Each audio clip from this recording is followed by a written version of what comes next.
Bismillahirrahmanirrahim. Bagaimana kalau seorang laki-laki melamar wanita dalam masa iddahnya dengan kata-kata yang tegas. Kemudian dia menikahi setelah iddahnya selesai. Pernikahannya sah apa tidak? Dia melakukan maksiat. Allah melarang untuk melamar dengan tegas. Dia melamar dengan tegas.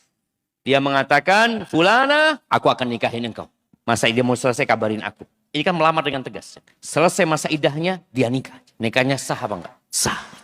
Dengan dosa. Sah dengan kemaksiatan yang dia lakukan.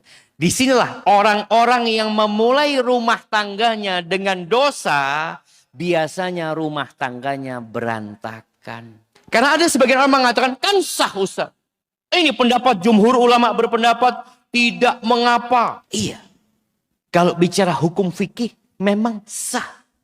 Tapi antum berbuat dosa sama Allah. Allah jelas-jelas melarang engkau untuk melamar dengan tegas. Tapi engkau lakukan itu. Karena dia takut kehilangan perempuan ini jamaah. Artinya kalau dia dengan kata-kata kiasan. Mungkin perempuan ini kan masih apa ya.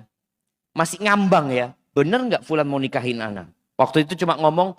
Siapa sih nggak suka sama perempuan seperti engkau? Kan perempuan ini masih ngambang. Tapi ketika enggak, aku akan nikahin engkau. Masa iddah mau kapan, kabarin aku. Karena dia takut kehilangan perempuan ini. Akhirnya menikah. Maka disebutkan, dan ini pendapat Malikiyah, Syafi'iyah, Hanabila. Bahwa nikahnya sah, tapi dia berbuat maksiat. Yang itu akan berdampak kepada keberkahan pernikahan. Bagaimana supaya nikahnya berkah? Boleh jadi dia memang gak tahan. Ya Allah Ustaz, ana takut kehilangan dia Ustaz. Ana tahu dosa Ustaz. Maka hendaklah dia bertobat kepada Allah Azza. Karena kita tahu bagaimana tobat ini menghapuskan dosa yang lalu. Dengan harapan ya semoga pernikahannya diberkahi sama Allah Azza wa Jal. Karena sejatinya ketika orang menikah ini tujuannya apa? Ingin mendapatkan sakinah, mawaddah, warahmah jamaah. Subhanallah. Sebelum Anda jawab pertanyaan, Anda tadi menyimak sebuah kajian berkaitan antara mawaddah dengan mahabbah. Allah ketika berbicara tentang rumah tangga, Allah mengatakan wa ja'ala bainakum mawaddatan warahmah. Allah tidak menyebut mahabbah. Tapi Allah sebutkan mawaddah. Ternyata mahabbah ini lebih kepada kecondongan. Condong kepada istrinya, kepada pasangan hidupnya. Tapi kalau mawaddah ini lebih kepada gerakan yang menumbuhkan kecintaan.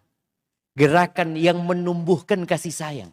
Seperti ketika seorang suami pulang bawa oleh-oleh buat istrinya. Ini namanya apa? Mawaddah. Bukti dari kecondongan yang ada di hatinya. Seorang istri yang melayani suaminya, yang menghargai suaminya, yang menghormatin suaminya. Di sini ada mawaddah di diri dia. Jadi mawaddah ini lebih kepada pembuktian dari mahabbah itu sendiri.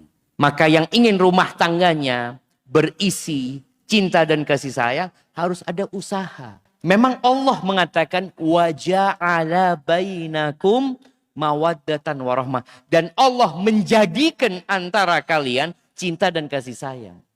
Tugas kita bagaimana membuktikan hal itu dengan amal perbuatan. Barakallahu fikum.